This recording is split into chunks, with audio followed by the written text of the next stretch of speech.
آج کل جے کے نیوز کے ساتھ کام کریں.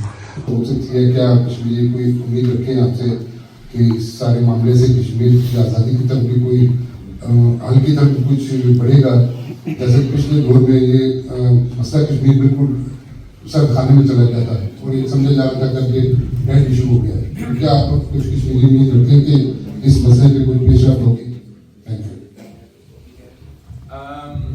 جہاں تک کشمیر کا سوال ہے، نہ صرف پاکستان پیپلز پارٹی مگر پاکستان کا ہر سیاسی جماعت کشمیر کے حوالے سے ایک واضح پیغام رکھتے ہیں.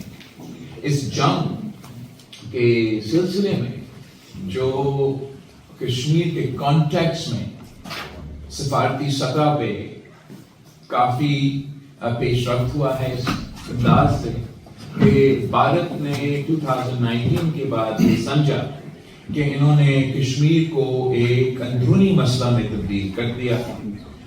جب پریزیڈنٹ ٹرمپ اس جنگ کے بعد کہتا ہے کہ کشمیر پہ ہمیں میڈیشن کرنا ضروری ہے تو کشمیر کا ایشو اندرونی سے لے کے بین الاقوامی ایشو بن جاتا ہے اور بھارت خود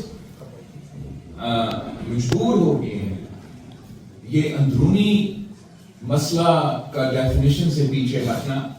وہ بین الاقوامی سطح کا شاید اس لیول پہ نہیں پہنچ رہے مگر وہ خود قبول کر رہے ہیں کہ اب کشمیر ایک بائی لیٹرل ایشو ہے. تو اس انداز میں تو کشمیر کے مسئلے کے حوالے سے واضح ڈیولپمنٹس ابھی سامنے آئے ہیں اور انشاءاللہ تعالی مزید ڈیولپمنٹس سامنے آئیں گے.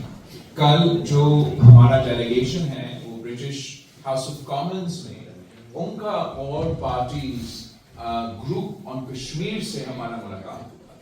تمام سیاسی جماعتوں کی نمائندگی تھی، کچھ انڈیپینڈنٹ ایم پیز کا بھی نمائندگی تھی اور وہ سب نہ صرف اس جنگ کے دوران مگر پہلے سے کشمیر کے حوالے سے آواز اٹھا رہے تھے اور اب وہ زیادہ اینیمیٹڈ ہیں کہ وہ سمجھتے ہیں کہ اس جنگ کے بعد کشمیر پہ بات کرنا اور کشمیر کا مسئلہ کے حل کی طرف آگے بڑھنا میں انشاءاللہ تعالی آسانیاں پیدا ہوں گے. میں اس تمام گروپ کا شکر گزار ہوں جنہوں نے کل ہمیں ہاؤس آف کامنز میں ہوسٹ کیا. رفیق مغل حافظ. تھینک یو ویری مچ سر. رفیق مغل حافظ. سب سے پہلے میں آپ پورے ڈیلیگیشن کو اس بات پہ